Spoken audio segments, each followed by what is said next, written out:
All right, what is going on? UFC on ESPN 19 tonight. This is Jordan Sherwood, Wood on 1063, FatJackSports.com. We've got four plays later on tonight, including a play in the main event. Curtis Blaydes, Derrick Lewis in a heavyweight contest. Curtis Blaydes, seemingly is trying to stamp himself as the next in line, but following Francis Ngannou and following John Jones. He's beating everybody else except the Black Beast. He tries to do that tonight. Look, Derrick Lewis is a great heavyweight. He'll go down as one of the greatest of all time, just from a pure personality standpoint, what he does inside the octagon. Obviously, he also holds the record for most knockouts in the heavyweight division, but it's pretty clear when he takes on a high-level wrestler like a Daniel Cormier, a guy that's going to be able to take him to the ground, even a renowned grappler like Alexei Oleinik. Derrick Lewis struggles. He's not able to be successful, although he was in that Oleinik fight. He was losing that fight for the first round. That's what Curtis Blaydes does. He takes guys down and he mouths them. And that's what I expect to happen later on tonight. It was a free play that I gave out. Curtis Blaydes the winner, but you're not going to make a lot of money on it because it's, you got to pay, $4.50 to $5 for Curtis Blaydes to win. But we do have a recommendation on the total. And so check that out, FatJackSports.com. And one thing I'll point out about the total is all of Derrick Lewis's knockouts happen outside the first round. He hasn't had a first-round knockout since 2016 when he knocked out Gabriel Gonzaga. So pay attention to that. We're also very high on Caitlin Vieira. I think she looks outstanding later on tonight against Yana Kunitskaya. I think she's just better in all areas, and people are fading on Caitlin Vieira because of the knockout loss that she was handed to Irene Aldana a couple of fights back. But outside of that, we've got four plays, as I mentioned.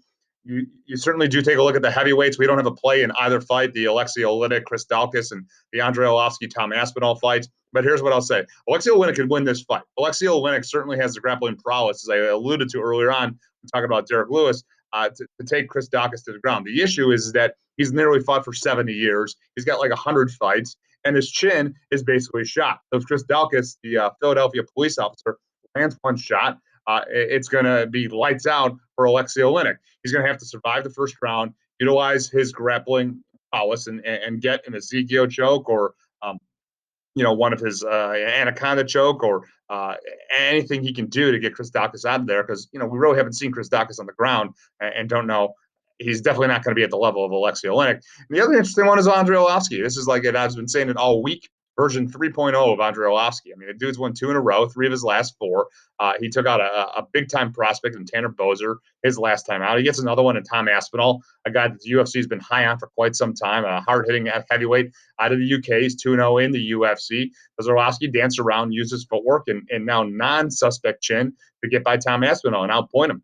He can, but I do believe Tom Aspinall is the guy that's going to, be the one to stop Andrei Arlovski. So I guess that's a free play there. Tom Aspinall inside the distance. And remember, Tanner Boser, although he had a knockout in his fight before Andrei Arlovski, not a knockout artist, more of a point fighter. Really looking forward to the Drakkar Klose Luis Pena fight. I think it's tough that Luis Pena is taking this fight on short notice.